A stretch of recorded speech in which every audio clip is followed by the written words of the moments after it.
News 24 देख रहे हैं आप और आपके साथ मैं हूं सऊद मोहम्मद खालिद। बात पंजाबी सिंगर सिद्धू मूसेवाला के हत्याकांड की और बड़ी बात यह कि आखिर इस साजिश में कौन कौन शामिल है और इससे जुड़ी इस वक्त की एक बहुत बड़ी खबर आ रही है। मूसेवाला हत्याकांड से जुड़ी इस वक्त की बड़ी खबर यह कि देहरादून में चेकिंग के दौरान 2 गाड़ियां पकड़ी गई हैं। उत्तराखंड एसटीएफ की चेकिंग में यह गाड़ियां पकड़ी गई हैं और गाड़ी में बिश्नोई गैंग के बदमाश होने का शक है। सूत्र यह बता रहे हैं पंजाब पुलिस देहरादून के लिए अब इसके बाद फौरन रवाना हो गई है। कुल मिलाकर के स्थिति यह है कि जिस तरह का दबाव इस वक्त पंजाब की मान सरकार पर पड़ता दिखाई दे रहा है, एक तरह से तो नैतिक दबाव भी पंजाब की मान सरकार पर दिख रहा है और चारों तरफ से राजनीतिक दबाव भी इसको लेकर के इस पूरे मामले पर मान सरकार पर है। इसीलिए वो किसी भी तरह की हीला हवाली इस पूरे मामले में बरतती नजर नहीं आ रही और पूरी तरह से एक्शन में है। देहरादून की ये तस्वीरें हम दिखा रहे हैं न्यूज़ 24 पर, आप एक्सक्लूसिव तस्वीरें देख रहे हैं जहां पर यह गाड़ी पकड़ी गई चेकिंग के दौरान। बिश्नोई गैंग के जो सदस्य हैं वो इस गाड़ी में मौजूद है, ऐसा शक है। जैसे ही यह जानकारी पंजाब पुलिस से साझा की गई, पंजाब पुलिस की टीम फौरन वहां पर रवाना हो गई है। और इस वक्त मेरे साथ मेरे सहयोगी विमल कौशिक मानसा हाईवे से लाइव जुड़ रहे हैं। विमल, देखिए आप तो मानसा की तरफ बढ़ रहे हैं लेकिन देहरादून से एक बड़ी खबर आ रही है, क्या कनेक्शन हो सकता है?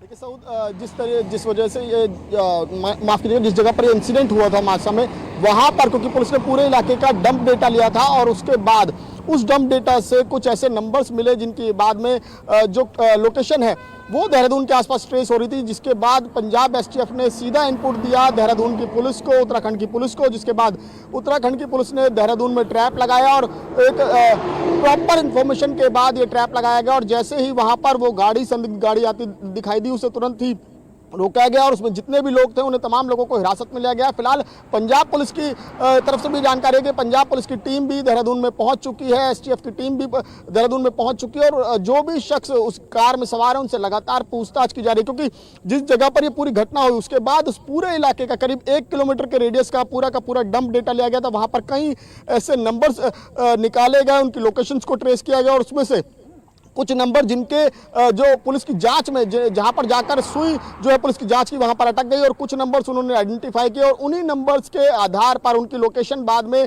देहरादून की तरफ मूव करते हुए दिखाई दे रही थी, जिसके बाद पंजाब पुलिस ने तुरंत हरकत में आते हुए उत्तराखंड की पुलिस से संपर्क किया और उसमें कुछ लोगों को हिरासत में लिया गया, उनसे पूछताछ चल रही है। लेकिन दूसरी तरफ पंजाब पुलिस लगातार दिल्ली पुलिस के भी संपर्क में है, दिल्ली पुलिस की स्पेशल सेल के संपर्क में है, क्योंकि दिल्ली पुलिस ने ये जानकारी दी थी जो शाहरुख नाम का जो ड्रग क्रिमिनल अरेस्ट हुआ था 26 अप्रैल को, जिस पर 2 लाख का इनाम था। और शाहरुख ने दिल्ली पुलिस को जानकारी दी थी कि जो गोल्डी बरार जो कनाडा में बैठकर पूरा नेक्सस चला रहा है पंजाब का, लॉरेंस बिश्नोई के लिए वो काम करता है और लॉरेंस बिश्नोई और गोल्डी बरार मिलकर विक्की का जो मर्डर हुआ था 7 अगस्त को, उसका बदला लेने की प्लानिंग कर रहे हैं और उसी कड़ी में शाहरुख लगातार जो है वो सिद्धू मूसेवाले का उसका लगातार फॉलो कर रहा था, उसकी रेकी कर रहा था। लेकिन अब पंजाब पुलिस का टारगेट ये है कि आखिर उसे ये पता करना है कि शाहरुख के बाद ये जिम्मेदारी, क्योंकि शाहरुख जब अरेस्ट हो गया तो उसके बाद ये जिम्मेदारी किसको दी गई, गोल्डी बरार उसके बाद किसके संपर्क में आया और किस तरीके से संपर्क में आया, क्योंकि तमाम कड़ियां हैं जो वो खंगाल रही है। अब इस वक्त जो है लगातार शाहरुख, लेकिन जो आप जानकारी दे रहे हैं या फिर जिस दिशा में ये पूरी की पूरी जांच आगे बढ़ रही है, अगर ये सही दिशा में बढ़ रही है तो इसमें कोई शक नहीं कि एक वेल कोऑर्डिनेटेड बाकायदा एक बड़ी साजिश के तहत इस हत्याकांड को अंजाम दिया गया।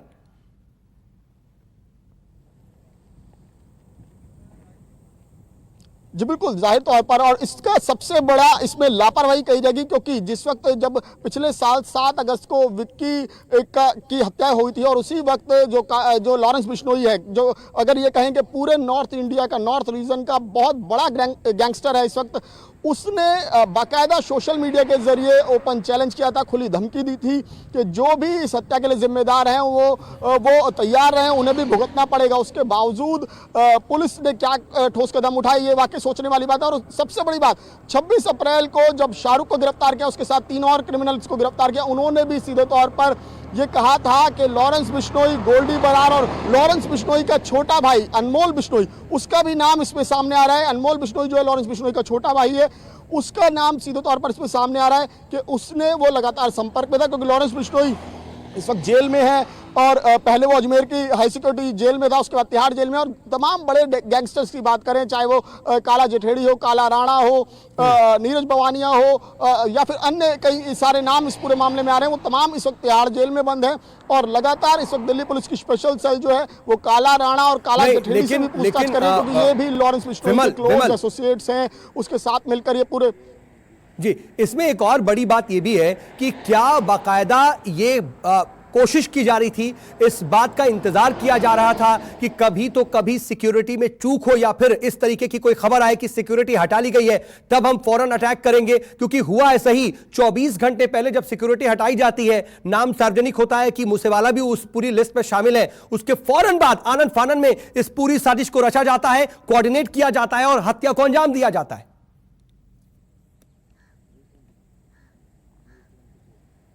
देखिए, जहां तक हत्या की साजिश की बात है, वो तो पहले से पूरी प्लानिंग थी, क्योंकि शाहरुख के जो बयान थे पुलिस को दिए हुए, उसमें साफ तौर पर था कि वो लगातार उसको फॉलो कर रहे थे, रेकी कर रहे थे। रेकी का मतलब यही होता है कि वो मौके की तलाश में थे, वो केवल एक मौका तलाश रहे थे, और जो मौका इन्हें कल मिला, जैसे ही जो सुरक्षा है वो हटी या फिर सुरक्षा कम हुई, उसके बाद उन्हें वो मौका मिल गया, क्योंकि वो लगातार उसकी रेकी कर रहे थे तमाम जो गोल्डी बरार के गुर्गे हैं। और जैसे ही ये सुरक्षा हटी, उन्होंने इस हत्याकांड को अंजाम दे दिया। तो ये तो जरूर कहा जाएगा कि प्लानिंग तो काफी पहले से ही थी। प्लानिंग की बात की जाए तो जो लॉरेंस बिश्नोई ने पिछले साल ही खुले तौर पर धमकी दे दी थी, तभी से प्लानिंग मानी जाएगी कि प्लानिंग वो करने में लगे हुए थे। अब उसकी कड़ियों को तलाशा जा रहा है और आप भी बहुत अहम जानकारियां दे रहे हैं। आप नजर बनाए रखिएगा, आगे भी आपसे अपडेट जुड़ेंगे। फिलहाल के लिए बहुत शुक्रिया आपका विमल। लेकिन इन सब के बीच देखिए, मूसेवाला हत्याकांड से जुड़ी एक और बड़ी खबर आपको बता दें। इस पूरे हत्याकांड में एक बड़ा खुलासा हुआ है।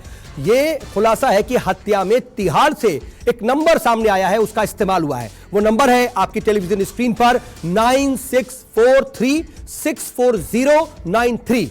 इस नंबर का, जो कि तिहाड़ जेल से इस्तेमाल हुआ है, इस नंबर का इस्तेमाल बताया जा रहा है। यह बड़ी अपडेट सामने आ रही है। आपको बता दें कि गैंगस्टर शाहरुख ने इससे पहले भी साजिश की जानकारी दी थी। बराड़, लॉरेंस, जम्मू, जग्गू, सोनू, अजय इसकी साजिश रच रहे थे। शाहरुख ये बात पहले कह चुका था और ऐप के जरिए बराड़ से शाहरुख बात किया करता था। तो कुल मिलाकर के बहुत पहले से इसकी फिराक में एक पूरा का पूरा ग्रुप लगा हुआ था। और जैसे ही मौका मिला, सिंगर सिद्धू मूसेवाल की हत्या को अंजाम दे दिया गया। लेकिन जरा आप ये अलग अलग तस्वीरें देख लीजिए मूसेवाल की हत्या के बाद क्या स्थिति है। कल तकरीबन 5:30 बजे इस बड़ी घटना को, दर्दनाक घटना को अंजाम दिया गया। तकरीबन 30 से ज्यादा राउंड गोलियां चलाई गई। अब फॉरेंसिक जांच हो रही है, एनआईए की भी जांच की मांग की जा रही है और तमाम सियासतदान भी परिजनों से मिल रहे हैं। सिद्धू मूसेवाला की हत्या के बाद अब लोगों को उनके पोस्टमार्टम का इंतज़ार है और अंतिम संस्कार का इंतज़ार है, लेकिन परिवार की तरफ से अभी पोस्टमार्टम का इजाज़त नहीं दी गई थी। और उसके बाद इस वक्त सिविल लाइन, जो मानसा का सिविल लाइन हॉस्पिटल है, वहां पर उनकी डेड बॉडी रखी हुई है। कई समर्थक जो सिद्धू के हैं, सिद्धू मूसेवाला के हैं, उनके चाहने वाले, उनके समर्थक जो हैं वो यहाँ पहुँचे हुए हैं और न्याय की मांग कर रहे हैं। और उनकी मांग है कि जो भी इसके पीछे हमलावर है, जो भी कातिल हैं, वो जल्द से जल्द पकड़े जाएं और पुलिस और सरकार जो है वो सिद्धू मूसेवाला को इंसाफ दिलाए। कई सारे जो समर्थक है वो यहाँ पहुंचे हुए हैं हॉस्पिटल के बाहर। क्या नाम है आपका? सर मेरा नाम रोहित सोनी है। क्या मांग कर रहे हैं कि आप लोग? सर मांग तो यही है, इतना बड़ा कांड हुआ है, अगर यहाँ पे कोई भी छोटी मोटी गाड़ी आती है ना बिना नंबर प्लेट की, उसको भी चेक की जाती है। अगर कोई रेडी वाला ना, उसकी भी चेकिंग की जाती है। और एक गाड़ी असले के साथ जा रही है, ठीक है, यहाँ पे जवार का पिंड है पास में, उसके पास ये सारी वारदात हुई है, ठीक है, फायरिंग हुई गई है, बहुत ज़्यादा नहीं है जी, ठीक है सर। उसके बाद इतनी बड़ी घटना वापरी है, किसी वजह से वापरी है। अगर पीछे से कुछ ना कुछ हुआ ऑर्डर, या किसी को खबर दी गई है, तभी वहाँ से हुआ। ये तो नहीं है कि अगर मैं यहाँ से जाता हूँ, घर पे जाता हूँ, अगर मेरे आसपास वाले को पता होगा, जब पहले से स्कीम लड़ाई गई हो तभी मारा गया। साजिश है, साजिश से हिसाब से हुआ है। अभी क्या मांग कर रहे हैं? अभी क्या न्याय? ਅਸੀਂ ਉਹਦਾ ਹੱਕ ਮੰਗੀ ਨੇ ਵੀ ਸਾਡਾ ਹੱਕ ਦਿੱਤਾ ਜਾਵੇ। ਬਾਕੀ ਸਿਰੇ ਸਾਡਾ ਵੀਰ ਪਹਿਲਾਂ ਨਾ ਗੁਰਦੁਆਰਾ ਚੌਂਕ ਆ ਸਾਡੇ ਇੱਥੇ ਨਜ਼ਦੀਕ ਹੈ, ਉੱਥੇ ਖੜੇ ਸੀ, ਕੁਝ ਖਾ ਪੀ ਕੇ ਗਏ ਹੁਣੇ। ਉਸ ਤੋਂ ਬਾਅਦ ਅੱਧਾ ਘੰਟਾ ਬਾਅਦ ਮਤਲਬ ਆਪਦੇ ਸ਼ਹਿਰ ਗਏ, ਆਪਣੇ ਪਿੰਡ ਗਏ। ਪਿੰਡ ਤੋਂ ਬਾਅਦ ਮਤਲਬ ਬਰਨਾਲੇ ਗਏ। ਉਹ ਗੇਮ ਲੱਗੀ ਗਈ ਆ ਸਾਡੇ ਵੀਰ ਦੀ। ਉਹ ਸਾਨੂੰ ਹੱਕ ਚਾਹੀਦਾ, ਜਿਹੜੇ ਅਪਰਾਧੀ ਨੇ ਉਹਨਾਂ ਨੂੰ ਸਜ਼ਾ ਮਿਲਣੀ ਚਾਹੀਦੀ ਹੈ। ਜਲਦੀ ਤੋਂ ਜਲਦੀ ਸਾਨੂੰ ਰਿਜ਼ਲਟ ਦੇਣਾ ਚਾਹੀਦਾ, ਅਸੀਂ ਛੱਡ ਦਾਂਗੇ, विरोध करना छड़ देंगे। मूसेवाला आज हमारे बीच नहीं रहा। इतने भाई आए हैं, कोई हिमाचल से आया, को हरियाणा से आया है, कोई सारे अपने कामकाज छोड़ के यहाँ पे बैठे हैं। क्यों बैठे हैं? दुख है ये, इसलिए बैठे हैं। हम यही मांग करते हैं दोषी को ज़्यादा इनकाउंटर किया जाए या फांसी की सज़ा दी जाए। बिल्कुल। तो ये समर्थक हैं जो सिद्धू मूसेवाला के यहाँ पर अस्पताल के बाहर पहुँचे हुए हैं, उनका ये कहना है कि कहीं ना कहीं इसके पीछे कोई साजिश है और अब वो न्याय की मांग कर रहे हैं। उनकी मांग है कि जल्द से जल्द जो हमलावर हैं उनको पकड़ा जाए और उनको फांसी तक पहुँचाया जाए। मानसा से कैमरा पर्सन सुनील के साथ अमित पांडे, न्यूज़ 24। नमस्कार, मैं हूं मानक गुप्ता। अगर आपको हमारा ये वीडियो पसंद आया हो तो इसे लाइक और शेयर जरूर करें और हां, हमें सब्सक्राइब और फॉलो करना ना भूलें ताकि आप देश और दुनिया की कोई खबर मिस ना करें।